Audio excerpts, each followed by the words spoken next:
Pharmaceutics के एक एक छोटे छोटे सब टॉपिक्स के बारे में डिस्कस कर रहे हैं। अगर आपसे परफ्यूजन पूछा गया है, बेटा दो चीजें मैं क्लास में आपको कई बार ही समझाती हूं कि देखो दो चीजें होती हैं। Blood flow is rate limiting, इसलिए ब्लड फ्लो जो है वो हमारी रेट लिमिटिंग स्टेप यहां पे है। Hello everyone, welcome back to pharmacy India pro channel. हमारे फार्मेसी इंडिया प्रो चैनल में आप सभी का स्वागत है।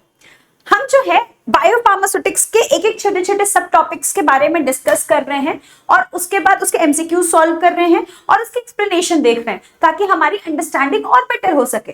ठीक है, तो इस लेक्चर का भी मोटिव यही है कि आप जो है जितने भी एमसीक्यू, सारे एमसीक्यूज पहले तो सॉल्व करो। जितने एमसीक्यूज आपको नहीं समझ में आ रहे हैं वो सारे आप अपने नोट्स में नोट डाउन करो ताकि अगली बार आप वो क्वेश्चन को गलत ना कर पाओ। ठीक है, लेक्चर स्टार्ट करने से पहले मैं आपको कुछ इंपॉर्टेंट चीजें, कुछ जनरल बातें बता देती हूँ। जैसे कि अगर आपने फार्मेसी इंडिया मोबाइल ऐप को ज्वाइन नहीं किया है या विजिट नहीं किया है तो आप एक बार जरूर विजिट करना फार्मेसी इंडिया मोबाइल ऐप को, क्योंकि यहाँ पे आपको कई सारे कोर्सेज और कई सारी टेस्ट सीरीज मिल जाती हैं। हो सकता है कुछ कोर्स या कुछ टेस्ट सीरीज आपके काम की हो। ठीक है, सबसे पहली बात कि देखो, हो सकता है कि आप फार्मेसी इंडिया पे नए हो तो एक बार जरूर जाके देखो, आपके काम की जरूर कुछ ना कुछ मिलेगा और आपका ही बेनिफिट होगा। ठीक है, नेक्स्ट हमारे फार्मेसी इंडिया का खुद का वेबसाइट है जिसका लिंक है www.pharmacyindia.co.in। यहां पे आपको latest update, quiz, daily job update, previous year paper, current affairs, subjective blocks और कॉलेज डिटेल्स जैसे इंफॉर्मेशन देखने को मिलते हैं। नेक्स्ट, फार्मेसी इंडिया जो है अपना जो ये नोट्स आपको जो मैं पढ़ा रही हूं, जो अभी पढ़ाने वाली हूं, जितनी भी पीपीटीज हैं, पीडीएफ्स हैं, ये सारे हम व्हाट्सएप और टेलीग्राम के द्वारा प्रोवाइड करते हैं।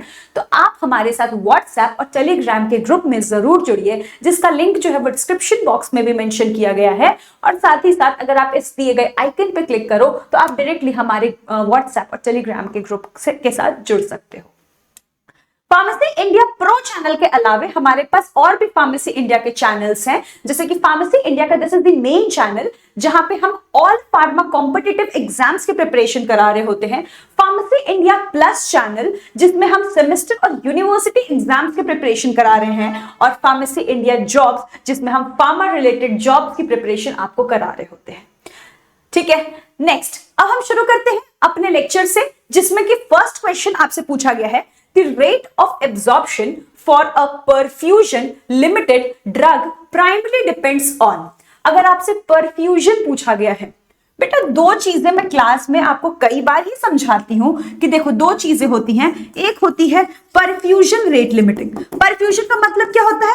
मतलब कितना ब्लड फ्लो हो रहा है, जितना ज्यादा ब्लड फ्लो होगा उतना ज्यादा परफ्यूजन हो जाएगा। तो परफ्यूजन रेट लिमिटिंग है एक होती है हमारी परमिएबिलिटी रेट लिमिटिंग।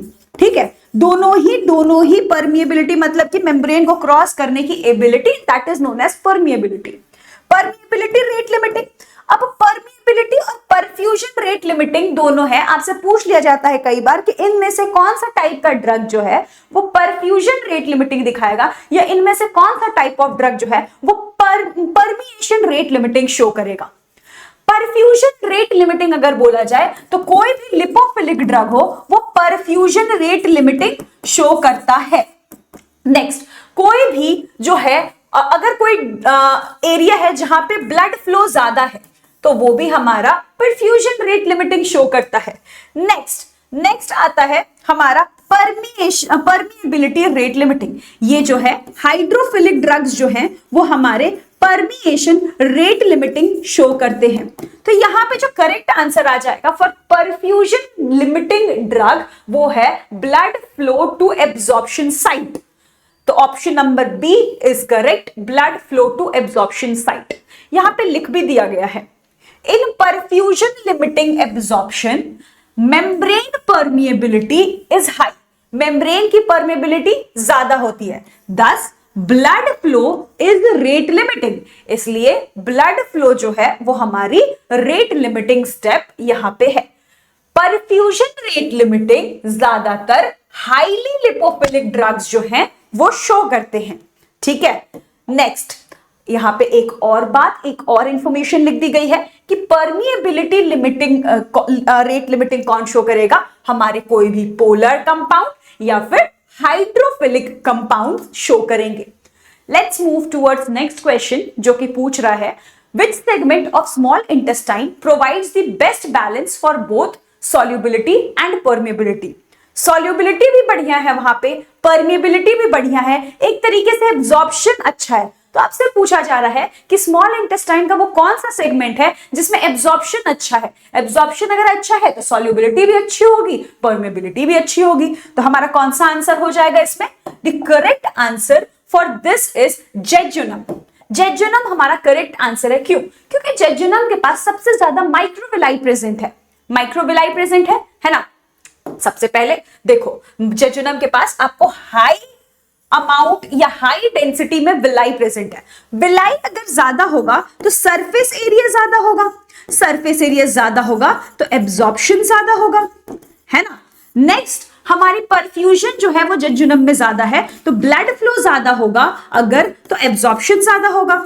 ठीक है। दूसरी तरफ अगर आप देखोगे ना, जेजुनम का जो पीएच होता है वो 6 to 7 के बीच में रहता है, मतलब न्यूट्रल पीएच। तो हमारा वीक एसिड और वीक बेस दोनों ही अनआयनाइज्ड केस में रह जाएगा इस जेजुनम में। इसकी वजह से किसी भी टाइप का ड्रग आए, यहाँ पे इसकी सॉल्युबिलिटी और परमिएबिलिटी सबसे बढ़िया होती है, इसलिए यहाँ पे सबसे अच्छा एब्जॉर्प्शन देखने को मिलता है।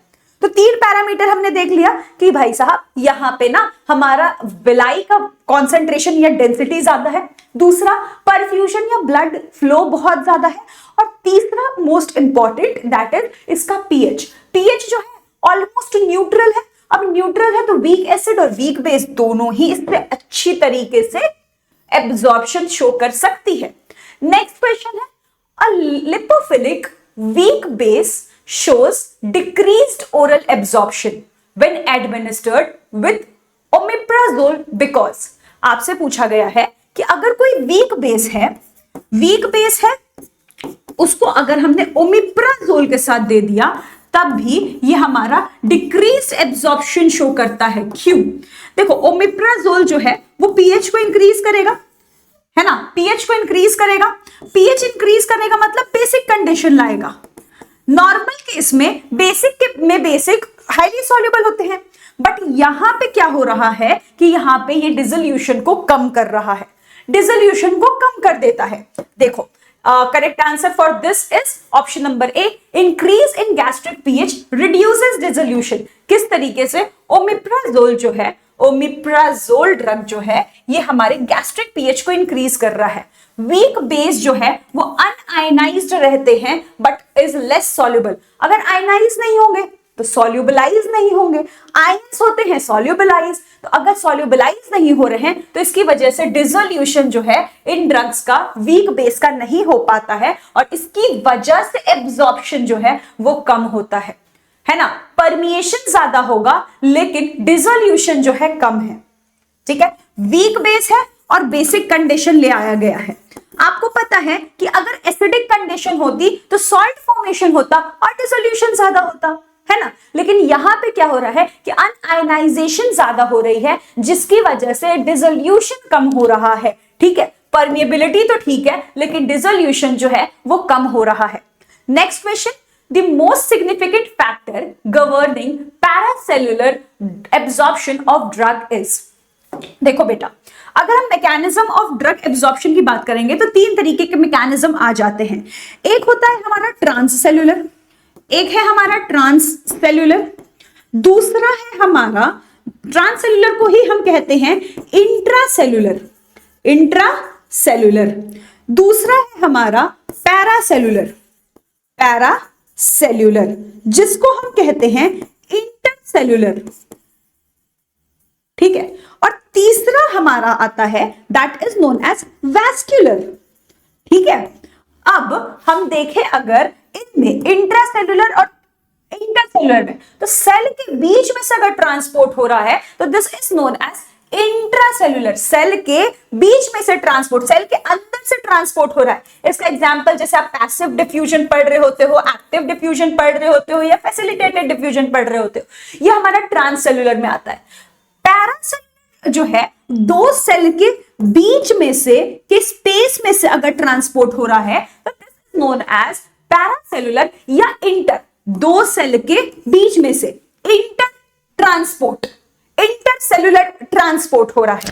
ठीक है, अब क्योंकि ये पोर्स से हो रहा है तो अगर टाइट जंक्शन रहेगा तो ये अफेक्ट करेगा हमारे पैरासेल्युलर को, या फिर मॉलिक्यूल का साइज अगर बड़ा होगा तो वो इस ट्रांसपोर्ट सिस्टम को नहीं कर पाएगा, राइट। तो इसलिए हमारा मॉलिक्यूल का क्या रेडियस है और टाइट जंक्शन की क्या पोरोसिटी है इस पे डिपेंड करेगा कि पैरासेल्युलर ट्रांसपोर्ट कितना होगा।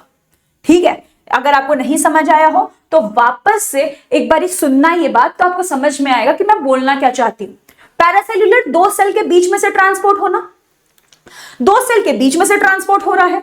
अब अगर दो सेल के बीच में जो स्पेस है वो कम रहा तो छोटा मॉलिक्यूल ही जा पाएगा, अगर ज्यादा रहा तो बड़ा मॉलिक्यूल जा पाएगा। टाइट जंक्शन की पोरोसिटी ज्यादा रही तो हमारा बड़ा मॉलिक्यूल भी जा सकता है। तो इस प्रकार जो हमारे मॉलिक्यूल का रेडियस है या उसकी टाइट जंक्शन की पोरोसिटी है वो गवर्न करेगी कि हमारा पैरासेल्युलर एब्जॉर्प्शन कैसे होगा। ठीक है, फैक्टर अफेक्टिंग पैरासेल्युलर एब्जॉर्प्शन लिखा भी हुआ है। Paracellular route between cell limited to small polar molecule, क्योंकि बिटवीन सेल ट्रांसपोर्ट हो रहा है इसलिए ये स्मॉलर पोलर मॉलिक्यूल तक ही लिमिटेड हो जाता है।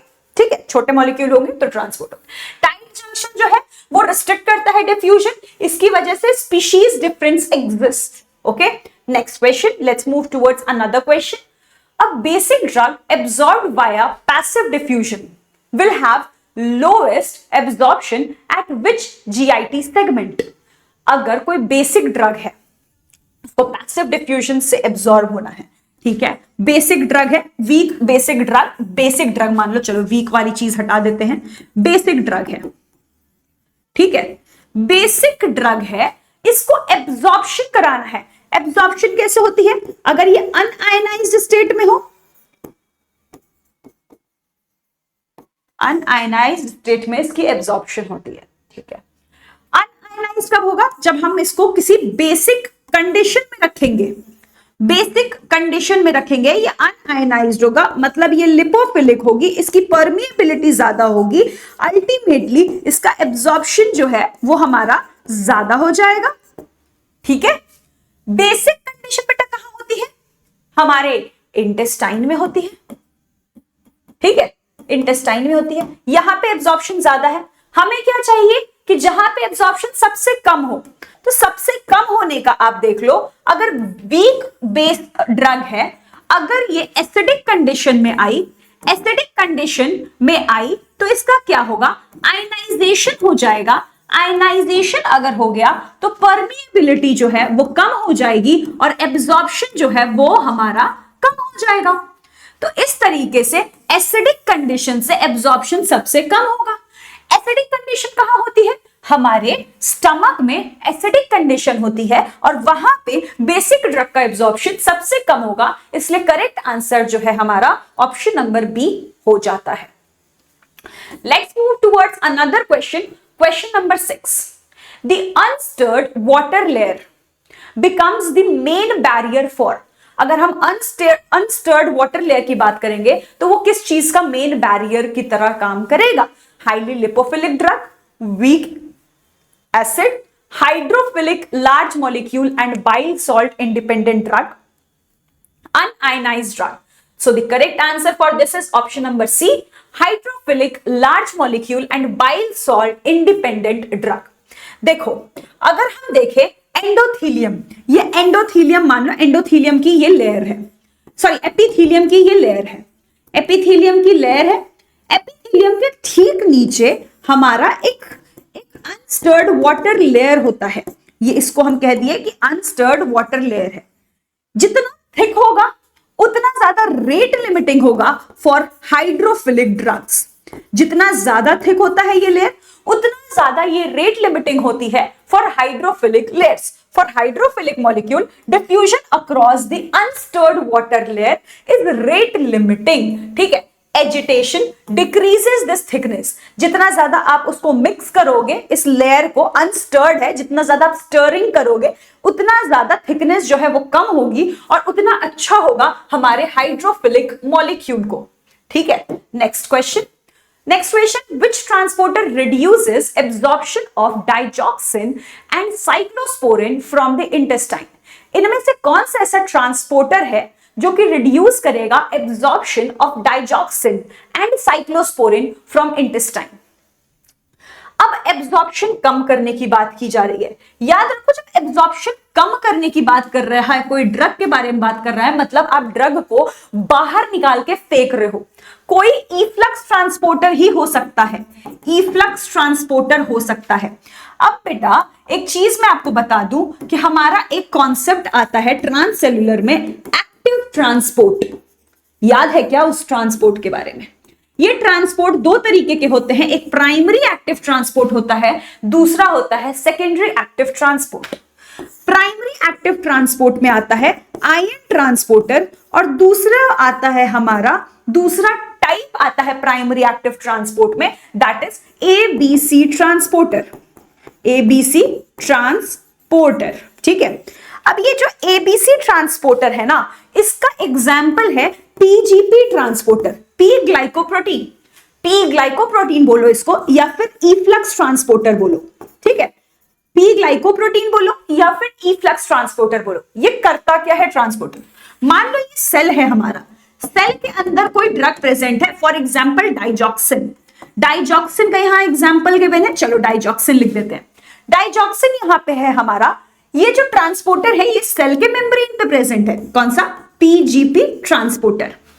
ये ट्रांसपोर्टर का काम क्या होता है? ये ट्रांसपोर्टर क्या करता है ना कि जितने भी अंदर में हमारे डाइजॉक्सिन है या फिर ड्रग है, उनको सेल से बाहर फेंक देता है। इसलिए हम इसको कहते हैं कि ये इफ्लक्स ट्रांसपोर्टर है। इफ्लक्स ट्रांसपोर्टर है, ये हमारा एनर्जी लेता है, एनर्जी यूटिलाइज करता है क्योंकि एक्टिव ट्रांसपोर्ट से काम करता है। और ये जो है अंदर जितने भी एब्जॉर्ब्ड हमारे ड्रग्स हैं उनको बाहर निकालने का काम करता है, इसलिए इसको कहते हैं इफ्लक्स ट्रांसपोर्टर। और इसलिए कहते हैं कि इस टाइप का ट्रांसपोर्टर जो है वो रिड्यूस करता है हमारे एब्जॉर्प्शन को। तो करेक्ट आंसर यहां पे क्या हो जाएगा? Option number C, P glycoprotein, जिसको हम कहते हैं पीजीपी। ठीक है क्या? नेक्स्ट देखो, एनर्जी डिपेंडेंट, क्योंकि भाई साहब हमें पता है ये बात कि ये हमारा एक्टिव ट्रांसपोर्ट का एक पार्ट है। एक्टिव ट्रांसपोर्ट है तो एनर्जी तो यूज होगी ही। इफ्लक्स ट्रांसपोर्टर है, एबीसी कैटेगरी में आता है, मतलब एटीपी बाइंडिंग के सेट। नेक्स्ट, ये हमारे एपिकल मेम्ब्रेन ऑफ एंटेरोसाइट्स प्रेजेंट होता है। ये हमारे ड्रग को बाहर निकाल देता है, एब्जॉर्प्शन कम करता है, और एब्जॉर्प्शन अगर कम किया तो अल्टीमेटली बायोअवेलेबिलिटी को तो डिक्रीज करेगा ही करेगा, है ना? ये तो कॉमन सेंस था। चलो बेटा आगे बढ़ते हैं। Next question, the primary reason for poor absorption of peptide drug from GIT. Peptide drug, peptide, peptide word से आपको क्या समझ में आ रहा है? पेप्टाइड वर्ड है, हाइड्रोफिलिक होगी। हाँ जी, ये हाइड्रोफिलिक तो होगी। पेप्टाइडेज एंजाइम जो है हमारी जीआईटी में ही प्रेजेंट होता है, पेप्टाइडेज एंजाइम। अब ये पेप्टाइडेज एंजाइम इसको क्या करेगा? हाइड्रोलाइज कर देगा और इसको और ज्यादा पोलर कर देगा, प्रोटियोलाइटिक डिग्रेडेशन हो जाएगा और इसकी वजह से ये और हाइड्रोफिलिक हो जाएगा, और हाइड्रोफिलिक होगी तो इसकी जो मेम्ब्रेन परमिएबिलिटी है वो डिक्रीज हो जाएगी। तो करेक्ट आंसर इसका क्या होगा? फटाफट से बता दो। ऑप्शन नंबर बी होगा। Option number B, proteolytic degradation plus poor membrane permeability. देखो एंजाइम्स कौन कौन से प्रेजेंट है हमारे? एंजाइम्स जैसे कि आप देख सकते हो, पेप्टाइडेजेस, ट्रिप्सिन, काइमोट्रिप्सिन, ये सारे डिग्रेड करते हैं पेप्टाइड्स को। ये सारे जीआईटी में प्रेजेंट है। अगर कोई ड्रग का हायर मॉलिक्यूलर वेट है और लिपोफिलिसिटी है तो उसका डिफ्यूजन अल्टीमेटली नहीं हो पाएगा, परमिएबिलिटी उसकी नहीं हो पाएगी। अगर अब मान लो हम ऐसे टाइप के ड्रग जो हैं, पेप्टाइड वाले ड्रग्स को आपको देना जरूरी है, तो उस केस में आप क्या करोगे? उस केस में आप एंजाइम इनहिबिटर्स दे देते हो। मान लो पेप्टाइडेज आ रहा था, एंजाइम पेप्टाइडेज जो है इसको डिग्रेड कर रहा था, ठीक है, मेटाबोलाइट बना के इसको डिग्रेड कर रहा था। अब क्या किया आपने? इस एंजाइम को इनहिबिट करने के लिए कुछ दे दिया, एंजाइम इनहिबिटर दे दिया। इस केस में पेप्टाइड जो है अब मेटाबोलाइट में फॉर्म नहीं होगा। अब अगर नहीं होगा तो पेप्टाइड की जो बायो अवेबिलिटी है वो बढ़ जाएगी। ठीक है, तो अगर आपको पेप्टाइड की बायो अवेबिलिटी ज्यादा चाहिए तो आपको एंजाइम इनहिबिटर के साथ इस ड्रग को देना चाहिए। ठीक है, तो हमारा आंसर यहां पे क्लियर है। चलो आगे बढ़ते हैं। Which of the following will increase the bioavailability of drug undergoing intestinal first pass metabolism? इनमें से कौन सा ऐसा which of the following इनमें से कौन सा इंक्रीज करेगा bioavailability of drug जो कि फर्स्ट पास मेटाबॉलिज्म कॉज कर रहा होगा? इंक्रीज करनी है बायोअवेबिलिटी को। करेक्ट आंसर है option number C, that is grapefruit juice injection. अब देखो ग्रेप फ्रूट क्या करता है। ग्रेप फ्रूट जो है हमारा, अगर आप ग्रेप फ्रूट जूस की बात करोगे, ये इनहिबिट करता है most important enzyme that is CYP3A4 को इनहिबिट कर रहा है, जो कि इंटेस्टाइनल म्यूकोजा में ही इनहिबिट कर रहा है, जिसकी वजह से प्री सिस्टमिक मेटाबॉलिज्म जो है वो बहुत कम हो जा रही है। अगर प्री सिस्टमिक मेटाबॉलिज्म अगर कम होगी तो अल्टीमेटली हमारी जो प्लाज्मा लेवल है वो इंक्रीज हो जाएगी, प्लाज्मा लेवल इंक्रीज हो जाएगी। अगर हमारा मेटाबॉलिज्म कम होता है, अगर मेटाबॉलिज्म कम हो रहा है तो हमारा पीक प्लाज्मा कॉन्सेंट्रेशन जो है वो इंक्रीज हो जाएगा, हमारा concentration in plasma level increase हो जा रहा है। ठीक है, चलो आगे बढ़ते हैं नेक्स्ट क्वेश्चन पे। Question number 10, drug absorbed via the lymphatic pathway exhibit which advantages? अगर कोई ड्रग है जो कि लिम्फेटिक पाथवे से एब्सॉर्ब हो रहा है, ठीक है, तो वो क्या एडवांटेज शो करेगा? सिंपल सी बात है, लिम्फेटिक पाथवे से एब्सॉर्ब हो रहा है तो हमारा जितने भी लिपोफिलिक ड्रग होते हैं, लिपोफिलिक ड्रग्स होते हैं, वो लिम्फ में जाके एब्सॉर्ब होते हैं। अगर वो लिम्फ में चले गए हैं, लिम्फ में जाने के बाद वो डायरेक्टली हमारे ब्लड वेसल्स में चले जाते हैं। तो इन्होंने बाईपास कर दिया है फर्स्ट पास मेटाबॉलिज्म को। ये लिवर में नहीं गए हैं, इसलिए इन्होंने बाईपास कर दिया है फर्स्ट पास मेटाबॉलिज्म को। Bypass of hepatic first pass metabolism हो जा रहा है। तो अगर कोई ड्रग है लिपोफिलिक और वो एब्सॉर्ब हो रहा है फ्रॉम लिम्फेटिक पाथवे, तो वो बाईपास कर देता है फर्स्ट पास मेटाबॉलिज्म को और उसकी बायोअवेबिलिटी काफी ज्यादा होती है। देखो सेम चीज मैंने यहां लिख के भी आपको दिखा दी कि लिपिड सॉल्युबल ड्रग जो है वो हमारी जुड़ जाती है काइलोमाइक्रोन से और एंटर हो जाती है हमारी लिम्फ में। अब ये जो है हमारी फिर डिलीवर होती है to systemic circulation via thoracic duct. ठीक है, अब लिपोफिलिक ड्रग है वो हमारे काइलोमाइक्रोन से जुड़ी और लिम्फ में चली गई, लिम्फ से वो जो है थोरैसिक डक्ट के थ्रू हमारे सिस्टमिक सर्कुलेशन में चली गई। अल्टीमेटली इसका फर्स्ट पास मेटाबॉलिज्म नहीं हुआ। अगर फर्स्ट पास मेटाबॉलिज्म नहीं होगा बेटा तो हमारा बायोअवेबिलिटी ऑफ ड्रग बढ़ जाएगा, ये तो हम सभी को पता ही है। चलो next question, which formulation modification best enhances absorption of permeability limiting drug? अगर किसी का परमिएबिलिटी ही खराब है तो आप ऐसा कुछ दे दो कि परमिएबिलिटी बढ़ जाए। अगर आप देखोगे कॉमन सेंस से तो अगर परमिएबिलिटी में दिक्कत आ रही है तो हम एब्जॉर्प्शन एनहांसर या फिर परमिएबिलिटी मॉड्यूलेटर क्यों ना दे दे, है ना। अगर परमिएबिलिटी खराब है तो उसी को मॉड्यूलेट कर दो, उसी को ठीक कर दो, है ना। तो हमारा करेक्ट आंसर इसका क्या हो जाएगा? Option number B will be the correct answer कि आपको अगर परमिएबिलिटी लिमिटिंग ड्रग का एब्जॉर्प्शन इंक्रीज करना है तो परमिएबिलिटी एनहांसर दे दो, परमिएट हो जाएगा ड्रग, अल्टीमेटली वो सिस्टमिक सर्कुलेशन में पहुंच जाएगा और उसका एब्जॉर्प्शन जो है बेस्ट हो जाएगा। ठीक है, चलो permeability enhancer bile salt surfactant fatty acid open tight junction, जितना ज्यादा मेम्ब्रेन की फ्लूइडिटी इंक्रीज होगी बेटर होगा अपटेक। चलो next question, question number 12, the gastric emptying rate increases with. Gastric emptying rate किस तरीके से इंक्रीज होता है? क्या gastric emptying rate increases with, अगर आप large amount of warm water लोगे तो आपका गैस्ट्रिक एम्प्टिंग रेट फास्टर होगा। अगर आप कोई फैटी मील लोगे तो गैस्ट्रिक एम्प्टिंग टाइम जो है आपका कम होगा। ठीक है, डिपेंड किया क्या कंज्यूम कर रहे हो, आपकी गैस्ट्रिक एम्प्टिंग टाइम उसी पे डिपेंड करती है। गैस्ट्रिक एम्प्टिंग रेट जो है वो बढ़ जाता है अगर आप लूप वार्म लिक्विड को कंज्यूम करो, ठीक है। तो इसीलिए अगर आप देखोगे तो हम कहते भी हैं कि आपको जो है लूप वार्म वाटर हमेशा कंज्यूम करना चाहिए ताकि आपकी गैस्ट्रिक एम्प्टिंग टाइम जो है वो बढ़े and you will feel light, ठीक है। यही रीजन है इसका, ठीक है। अगर आप देखोगे तो वार्म आइसोटोनिक फ्लूइड, कोई भी वार्म हो आइसोटोनिक फ्लूइड, ये प्रमोट करेगा फास्टर एम्प्टिंग को। अगर कोई सॉलिड है, फैट है, हायर ऑस्मोलैरिटी है, तो ये डिले कर रहा होता है हमारे गैस्ट्रिक एम्प्टिंग टाइम को, ठीक है। चलो नेक्स्ट क्वेश्चन पे मूव कर जाते हैं। नेक्स्ट क्वेश्चन है हमारा, in diseased state celiac sprue drug absorption decreases mainly because of. देखो इस केस में क्या है, डिजीज स्टेट है जिसमें कि हमारा एब्जॉर्प्शन जो है वो डिक्रीज हो रहा है।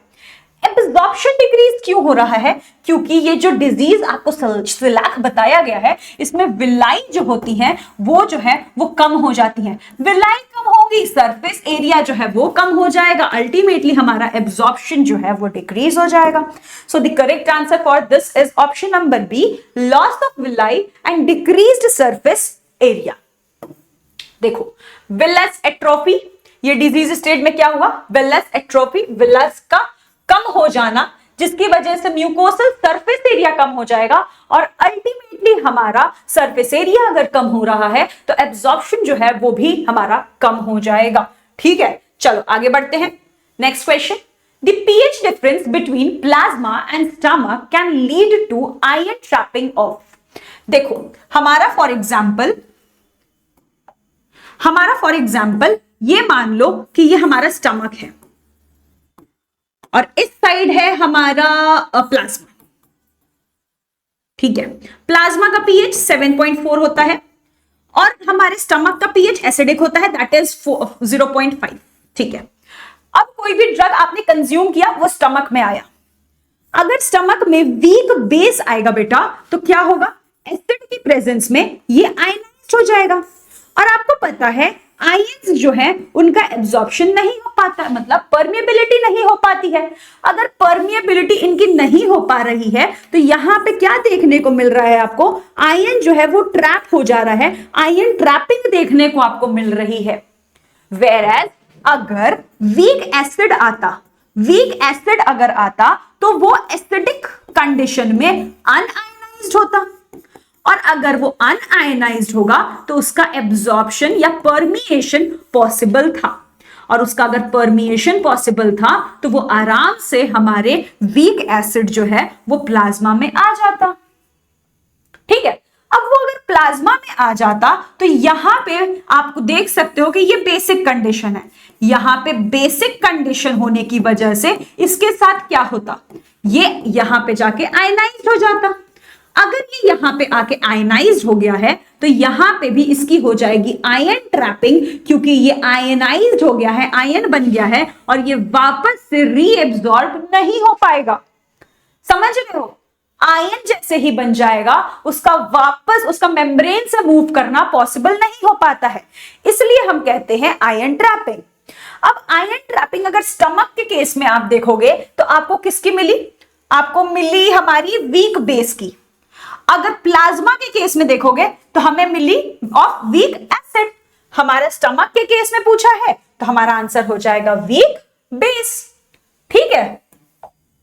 आयन ट्रैपिंग आपका वीक बेसिस का हो जाता है, ठीक है। वीक बेस आयनाइज हो जाएगा एसिडिक मीडियम में, ionize can not diffuse back, accumulate, ठीक है। Next question, which process is saturable, energy dependent and susceptible to competitive inhibition.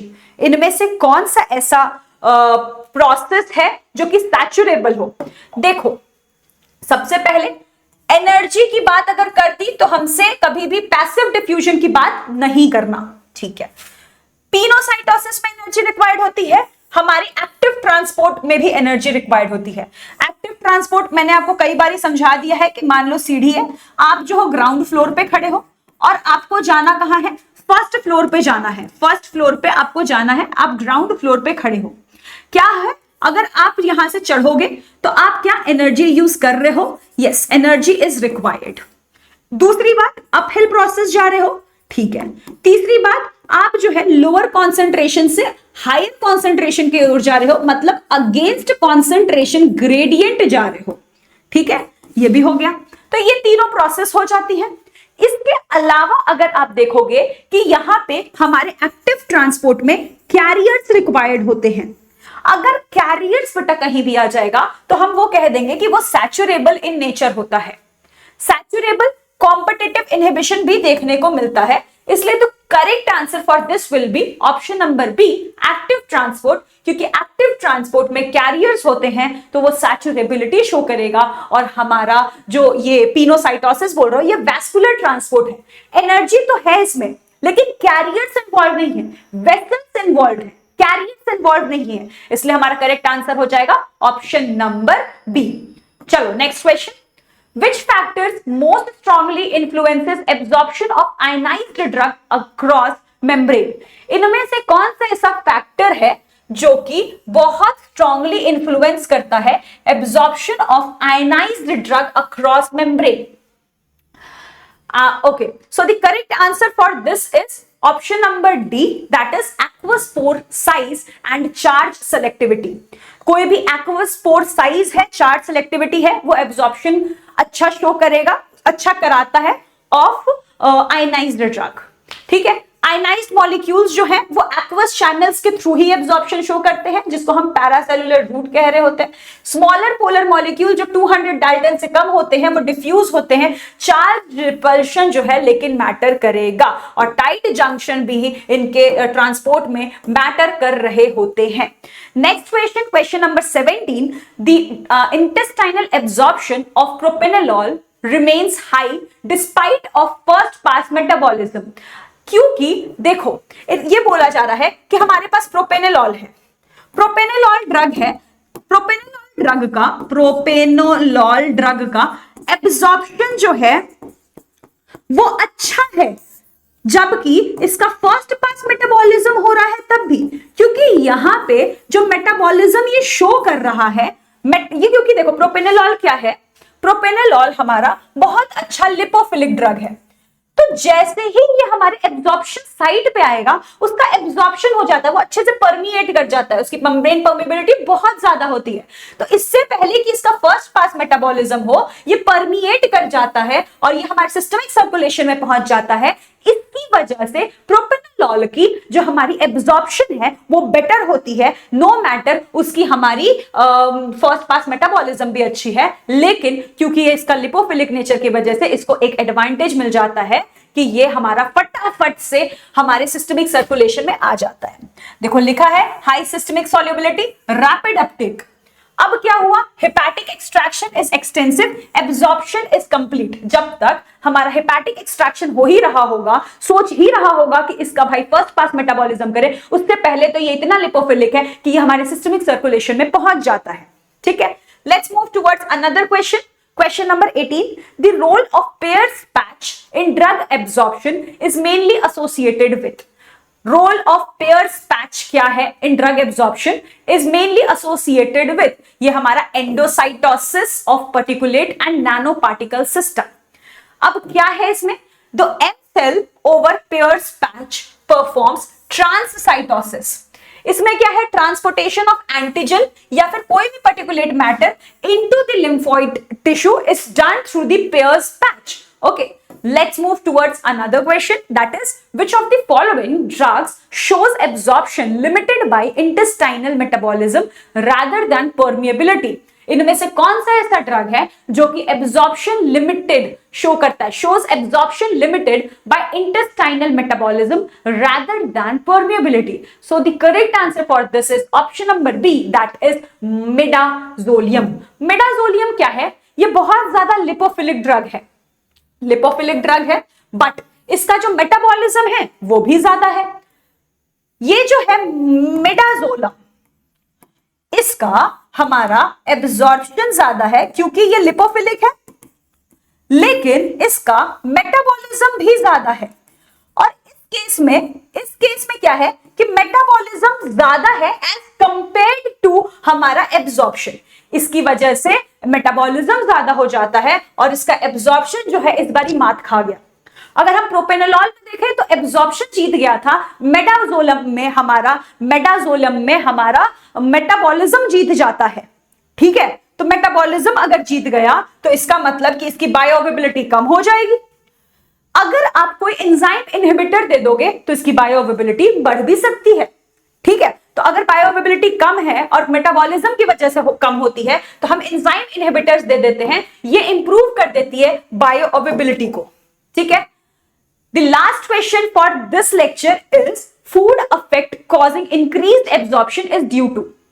अगर फूड इफेक्ट है वो एब्जॉर्प्शन को इंक्रीज कर रही है तो वो क्यों कर रही होगी? So the correct answer for this is enhanced bile flow and solubilization of lipophilic drug. कोई भी आपने फैटी मील लिया, अगर आपने कोई फैटी मील लिया तो वो हमारे बाइल सिक्रीशन को इंक्रीज कर देती है, और अगर वो बाइल सिक्रीशन को इंक्रीज कर रही है तो मिसल फॉर्मेशन को वो अल्टीमेटली इंक्रीज कर देती है। और मिसल फॉर्मेशन को इंक्रीज की है, इसकी वजह से जो डिसोल्यूशन है वो इंप्रूव हो जाता है ऑफ पुअरली सॉल्युबल ड्रग। ठीक है, इसकी वजह से हमारा AUC और Cmax ड्रास्टिकली चेंज हो गया, क्योंकि यहां पे आपका एब्जॉर्प्शन जो है वो इंक्रीज हो चुका है। ठीक है, एब्जॉर्प्शन जो है वो इंक्रीज हो चुका है। आपने फैटी मील लिया, हमारा बाइल सिक्रीशन इंक्रीज हो गया।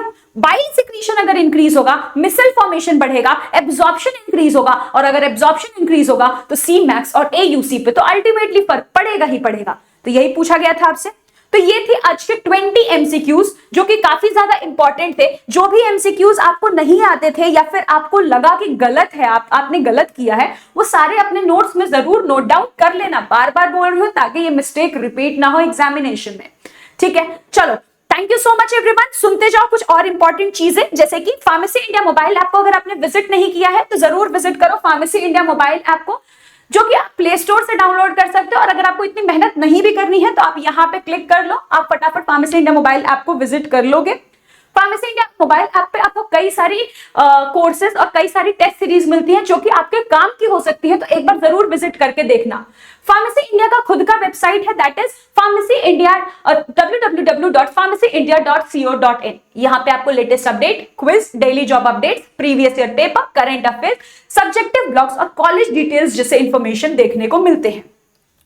इस लेक्चर का जो पीपीटी या पीडीएफ रहेगा आपको व्हाट्सएप और टेलीग्राम के द्वारा प्रोवाइड किया जाएगा, तो आप हमारे साथ व्हाट्सएप और टेलीग्राम के ग्रुप में जरूर जुड़िए, जिसका लिंक जो है वो डिस्क्रिप्शन बॉक्स में भी मेंशन किया गया है, और आप दिए गए आइकन पे भी क्लिक करके फटाफट हमारे साथ फार्मेसी इंडिया के व्हाट्सएप और टेलीग्राम पे जुड़ सकते हैं। Apart from pharmacy India pro channel, हमारे पास और भी डिफरेंट चैनल्स हैं, जैसे फार्मेसी इंडिया, यहाँ पे हम फार्मा रिलेटेड कॉम्पिटिटिव एग्जाम्स की प्रिपरेशन करा रहे हैं। फार्मेसी इंडिया प्लस चैनल, जहां पे हम सेमेस्टर और यूनिवर्सिटी एग्जाम्स की प्रिपरेशन करा रहे होते हैं। फार्मेसी इंडिया जॉब, जो कि फार्मा रिलेटेड जॉब्स की प्रिपरेशन के लिए काफी ज्यादा बेनिफिशियल है। तो आप हमारे साथ बाकी चैनल्स पे भी जरूर जुड़िए। Thank you so much everyone for attending today's lecture. काफी ज्यादा अच्छा लगा क्योंकि ये काफी इंपॉर्टेंट क्वेश्चंस भी थे। ठीक है, तब तक आप इन सारे क्वेश्चंस को रिवाइज करिए, ये चैप्टर रिवाइज करिए, और इस चैप्टर में इतना अच्छा अपना पकड़ बना लीजिए कि कोई भी क्वेश्चन आप गलत ना कर पाओ। ठीक है, thank you so much everyone, have a nice day. मिलते हैं नेक्स्ट लेक्चर में एक नए टॉपिक के साथ, नए MCQs पार्ट के साथ। Thank you so much everyone, all the best for your preparation, have a nice day.